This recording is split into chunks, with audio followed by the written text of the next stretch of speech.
Married to My Enemy's Son. Written by Laura Sheen. Chapter 1. The Contract of Thorns. The sky over Seoul was the color of a fresh bruise, deep purples and heavy grays that threatened to break at any moment. Kang Min-ho stood at the edge of the cemetery, his black umbrella held with a grip so tight his knuckles were white. He didn't look at the grieving relatives or the flurry of reporters held back by security at the gate. He looked only at the polished granite headstone bearing his father's name. "Don't forgive them, Min-ho," his father's final wheezing breath echoed in his mind. "The Lees, they took everything. Restore Taesung, make them bleed." The rain finally began to fall, a cold, needle-like drizzle. Min-ho's face remained a mask of ice. He was 31, the youngest CEO in Taesung's history, and a man who had forgotten how to smile the day his father was led away in handcuffs 5 years ago. "Sir," his secretary, Secretary Kim, whispered, stepping into his personal space. "Chairman Lee's car has arrived at the restaurant. We should go." Min-ho's jaw tightened. "Is the daughter with him?"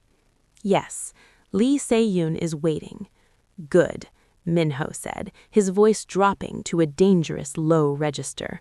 "Let's go meet my sacrifice." Across town, in a private room at a traditional Hanok restaurant, the air was thick with the scent of pine and expensive tea. Lee Se-yoon sat perfectly still, her hands clasped in her lap. She wore a simple, high-necked cream dress that made her look fragile, like a porcelain doll placed in a room full of hammers. She was a florist by trade, her fingers usually stained with the green of stems and the scent of lilies. Today, they smelled only of nervous sweat. "Se-yoon," her father, Chairman Lee, growled.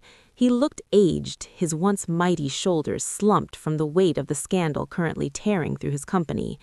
"You know why we are here. Taesung Group has the evidence that could put me in prison for life. This marriage is the only bridge left." "I know, father," she said softly. Her voice was like silk, but underneath there was a tremor. "He is a cruel man, that Kang Min-ho," her father warned. "He isn't doing this for love. He's doing this to hold a knife to my throat." Se-yoon looked at the door. She remembered the name Kang Min-ho, but she didn't remember a CEO or a rival. She remembered a boy screaming in a mangled car 15 years ago, his eyes wide with terror as the smell of gasoline filled the air. She had pulled him out. She had stayed with him until the sirens came, her own hands bleeding from the glass. She had never told anyone. It was a secret she kept in a small velvet box in her nightstand. The sliding door clicked open. Min-ho stepped in. He was taller than she remembered from the news clippings. His suit was impeccably tailored, his hair swept back, revealing a forehead that seemed etched in granite. But it was his eyes that stopped her breath. They weren't the eyes of the boy she saved. They were dark, hollow, and filled with a burning, focused hatred. He didn't greet her. He didn't even look at Chairman Lee.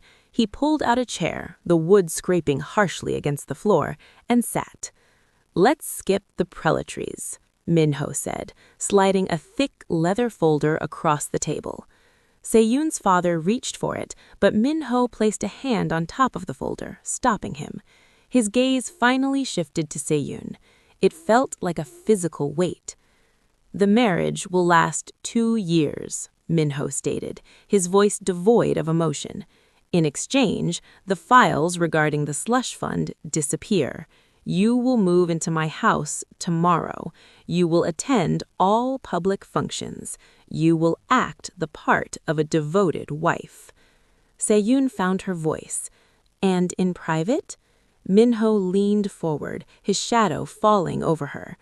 "In private, you will be a ghost. You will not touch me, you will not speak to me unless necessary, and you will never, under any circumstances, forget whose daughter you are." He stood up, the deal already struck in his mind. He hadn't even waited for her to agree. He knew she had no choice.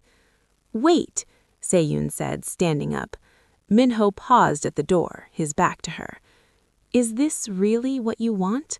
A marriage built on thorns?" Min-ho turned his head just enough for her to see the cold curve of his lips. "I don't care about the thorns, Miss Lee. I'm the one who's going to make sure you're the one who bleeds." He swept out of the room, leaving the scent of rain and expensive cologne behind. Seo-yoon sank back into her chair, her legs shaking. She looked down at her hand, the palm that still bore a faint, jagged scar from the night she pulled him from the fire. She had saved his life once. Now it felt like she was handing it back to him so he could destroy hers.